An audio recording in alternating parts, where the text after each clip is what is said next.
cuando dice Piaget esto, ¿qué está significando? Que el ser humano no espera que se caiga. Yo no espero que se caigan las cosas, sino yo tengo que prevenir. Esa prevención es el arte del pensamiento científico. Yo digo, ¿qué hago? Mi hijo se va a caer, antes que se caiga yo le pongo una almohada, le pongo algo. O sea, tengo que crear eso. Y eso es parte de esta prevención propia del pensar racional del pensar. Pero si yo digo, se cayó, hay que levantar. El que solamente se dirige a levantar es un pensamiento concreto. Yo levanto las cosas porque se cayó nada más. Simplemente es un pensamiento concreto. Pero el que ya dice, no, se cayó, otro día tengo que buscar para que no se caiga. Entonces yo tengo ya, esa amplitud del pensar ya es más que concreto. Y eso es lo que tienen que pensar. Y el niño no puede procesar esto, simplemente concreto. Se cayó, se lo levanta y punto, nada más. Concreción. Hay una relación entre pensamiento y lenguaje muy importante para tener en cuenta.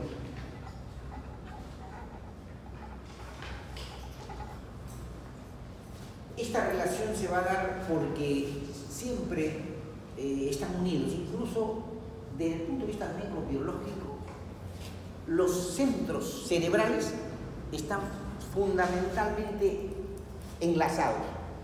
Si hablamos de corteza prefrontal, participa la corteza prefrontal, especialmente el lóbulo prefrontal, en estas circunvoluciones inferiores, participa en el lenguaje, pero también participa en el pensamiento. ¿Se dan cuenta de esa imbricación que está ahí metida, íntimamente relacionada? Igualito. Yo pienso y generalmente lo que pienso hablo. Generalmente digo, ¿no? Porque no puedo pensar y no hay gente que piensa y no quiere hablar. ¿No? Montesinos ahí a la cabeza. Entonces, nosotros cuando hablamos es porque hemos pensado. Yo no puedo hablar sin el pensamiento, si no tengo pensamiento. A lo mejor soy mudo, pero si tengo el pensamiento estoy elaborándome, entonces empiezo a escribir. Entonces es una parte del lenguaje. Entonces quiere decir que el pensamiento y el lenguaje van estrechamente unidos, incluso desde el punto de vista neurobiológico.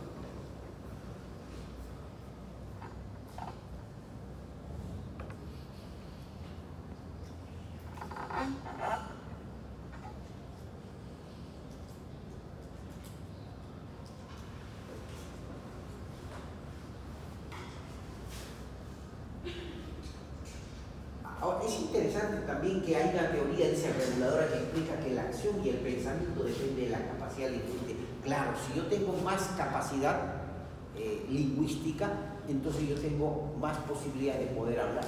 Porque si yo quiero decir, esto es algo opuesto, y yo puedo decir esto es antagónico, esto es disímil, puedo decir. Pero como si no sé hablar lingüísticamente, no, ¿qué cosa es disímil? No sé, ¿qué cosa es oposición? No sé, solamente eso, no, opuesto más sé, nada más. Contrario, nada más. Pero quiere decir que no tengo capacidad lingüística para expresar lo que en mi cabeza tiene. ¿Por qué? Porque no hay información. Entonces va a depender de cuánto tengo yo para hablar. Porque el lenguaje es eso, el lenguaje más léxicos, más fonemas tengo, es porque conozco. Y cuando uno conoce más lenguaje, más palabras, cuando lee. Si uno lee, es porque incluso la lectura, ¿qué nos lleva?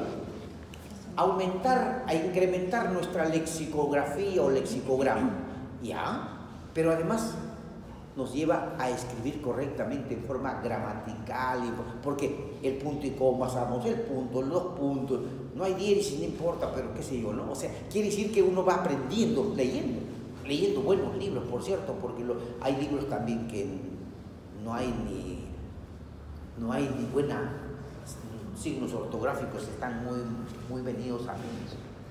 Por ejemplo, un libro que generalmente recomiendan en secundaria para saber los signos de ortografía, ¿cuáles? ¿Se acuerdan? ¿Qué libro enseñan o es útil para la ortografía que uno debe adquirir?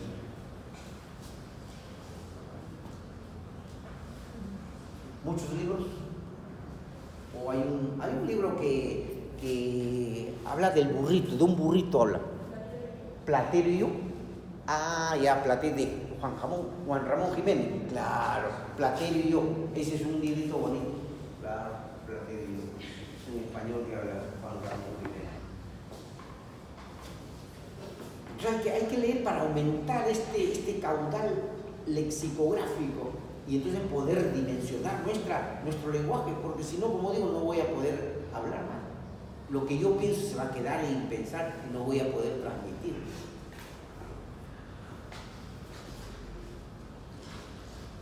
El lenguaje es producto del desarrollo de la acción y del pensamiento, las dos cosas, ¿no es cierto? Quiere decir que este pensamiento y este lenguaje es producto del cerebro que está trabajando. Y si hay un problema en el cerebro, definitivamente no van a desarrollar. Ahora, un problema que ha habido y que hasta ahora existe es quién es primero. Algo parecido, quién es el primero. Vuelvo a la gana, dicen los filósofos. La filosofía siempre trata de buscar tres piezas de arte igualito. Y aquí en lingüística dicen, ¿qué es primero? ¿El pensamiento o el lenguaje?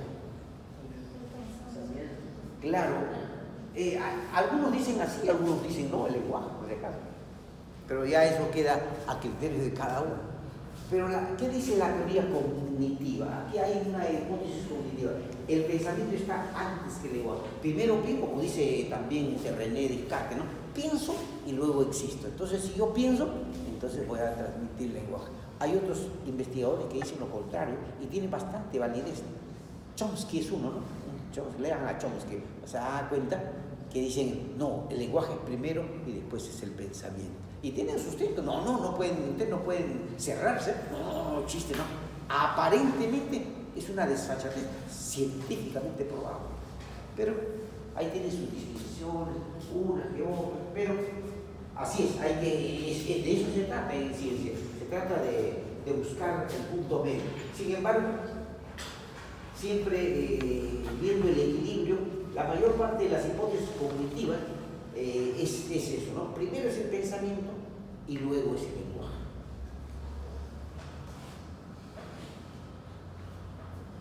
Nos vamos a percepción. Le hemos hablado ya de estímulos visuales, estímulos proximales, y vamos a hablar de qué se trata este proceso cognitivo perceptual.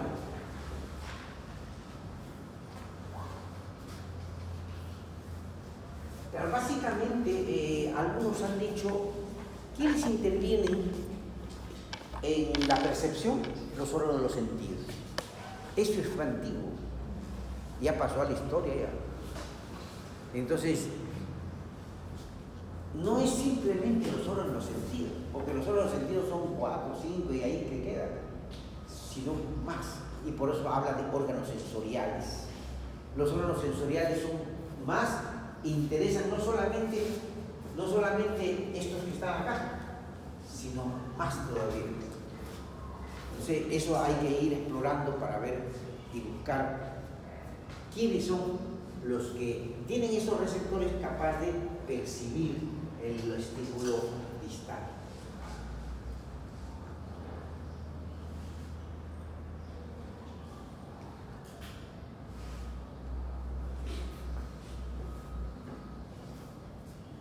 Obviamente hay un reloj interno que nos permite mantener esta biorritmicidad del organismo. Yo me levanto temprano, mi organismo se ha acostumbrado a ello y entonces me ha despertado como si fuera un reloj Silvana, mucho más todavía mejor elaborado, y yo puedo despertarme temprano. Algunos a lo mejor no tienen ese reloj y duermen hasta las 8 de la mañana y entonces llegan tarde acá a la sesión.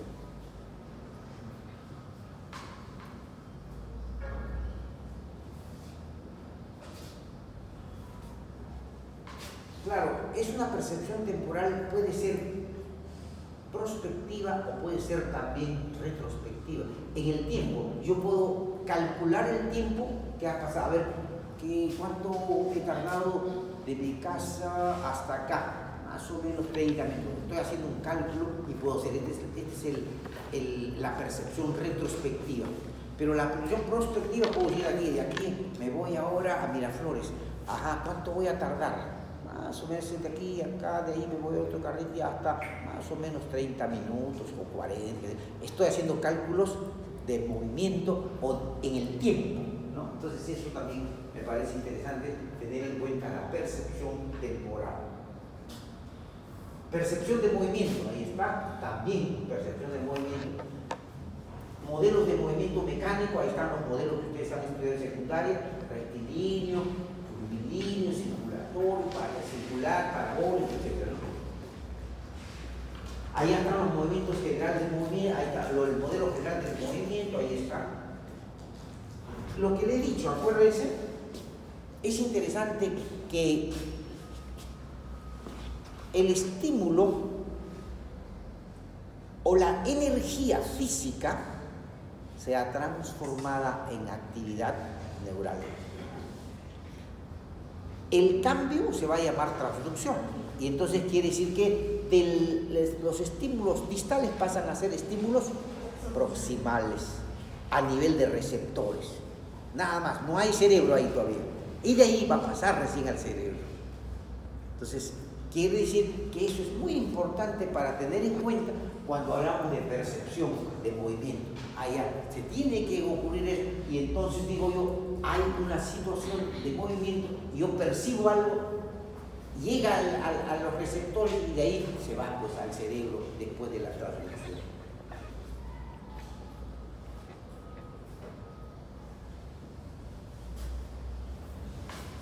Claro, la cinematografía es una clara explicación de cómo los objetos están fijos, pero en nuestro cerebro se mueven. Dice, ya, pero van a captar primeramente los receptores y de ahí se van al cerebro, obviamente. Factores que influyen en la percepción. Ahí está lo que su compañero Jackson habló: aptitudes, aprendizaje, experiencia, cultura, motivos, es decir, una serie de factores que hacen posible esta percepción y que cuando hay esa percepción racional, correcta, adecuada, entonces funciona todo sin anormalidad. El problema es cuando hay distorsión, porque obviamente algunas alteraciones a nivel de receptores deben estar mal o a nivel del cerebro.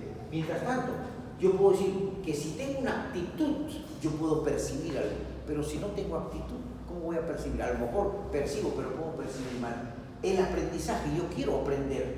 Experiencias anteriores juegan un rol importante en la percepción, porque yo ya tengo la idea, yo he visto esto, y entonces estoy más interesado en saber más. La cultura, obviamente, la cultura juega un rol importante en la percepción. Factores situacionales y factores estructurales. Los factores situacionales tienen que ver en torno a lo que está ocurriendo, el momento de la percepción. No es lo mismo que haya oscuridad, que haya luz, que haya calor. Va a variar diferente.